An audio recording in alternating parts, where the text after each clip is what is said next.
This is going to be a review of Rising of the Shield Hero, volume number 14. So in lieu of doing a fancy, intricate introduction, we're just going to get straight into it because I couldn't come up with anything. So we start off the volume with the current Emperor basically placing Sakura stones at every single monster sealing point on the entire island. And because of this, it's weakened the seals on the actual monsters, so there's a high chance of them all getting loose. So, in order to score some political points, the gang decides to take out all of the monsters to protect the townsfolk. The first monster they face is a Yamata no Orochi.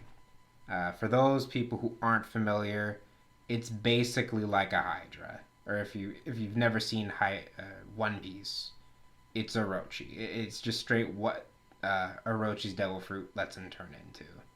It's like the one character from the Godzilla series, the big boss that's not Godzilla. I'll throw up a picture of him. Just imagine that guy with more heads. So they defeat him. It takes a couple chapters, but they do it. They get I believe they get a cursed sword out of it, but it turns out you get cursed weapons from all of the monsters that you defeat, so they're just stocking up on cursed weapons at this point. We also find out that Philo just so happens to be the correctly marked Philolial to represent the divine bird of the island, so, Naofumi continues to have heavenly or godly connected followers with him.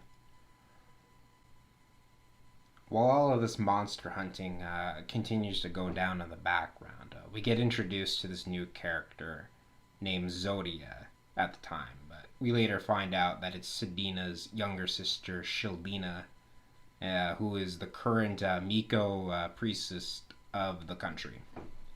Now, interesting tidbits about her include the fact that she likes to play cards. She doesn't handle drinking very well.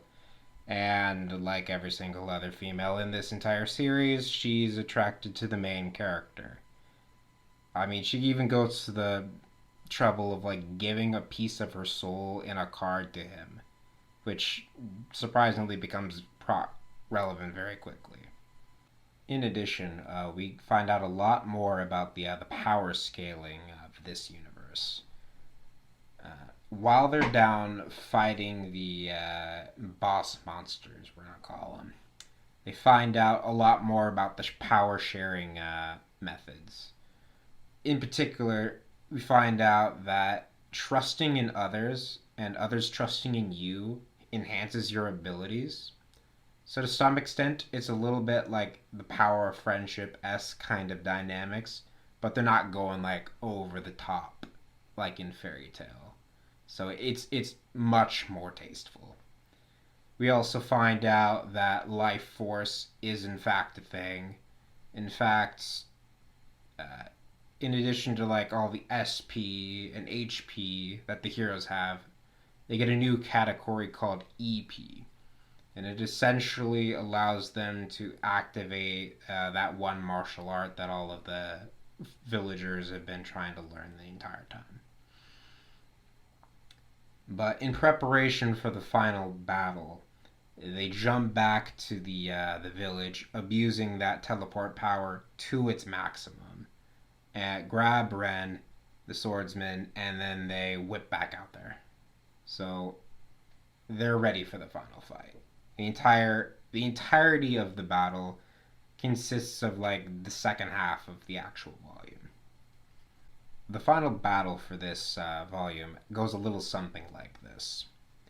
So you have this killer whale sibling rumble going on for, I want to say, at least 2 chapters. At which point the younger sister gets possessed by what I assume is one of Raphtalia's ancestors, who was a former hammer hero, and it's assumed that she's able to do this because of the fact that the younger sister gave Naofumi a part of her soul in the card, and the ghost essentially was able to just warp into her body that way. But the point is that once that happens, the ghost jets off and kills a woman who was manipulating the young emperor the entire time. Like, it just came out of nowhere. They were just like, oh, it's done. But it doesn't end right there. In fact, the Hammer Ghost ends up fighting Raftalia in this, like, clash of the ages, you could say.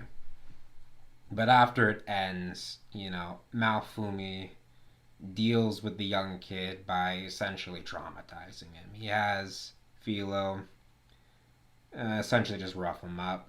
But he gets footage of Philo roughing up the young emperor, and because of it, everyone in the entire nation thinks that the kid's dead. So what actually happens is that he grabs the kid, he grabs the younger sister, and they all go back to the village as one big happy family.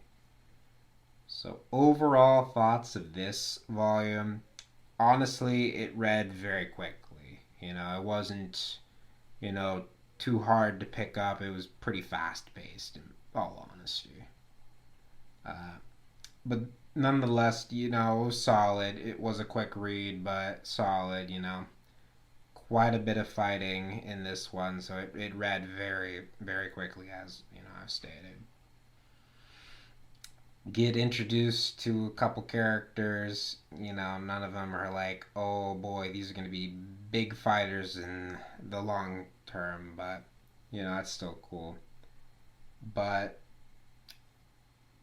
where this arc ends, you're going to get into this next saga, which I assume is going to be where they actually get to face the Phoenix that they've been thinking about facing since the whole turtle incident. So, we're going to get an end to that saga at the very least.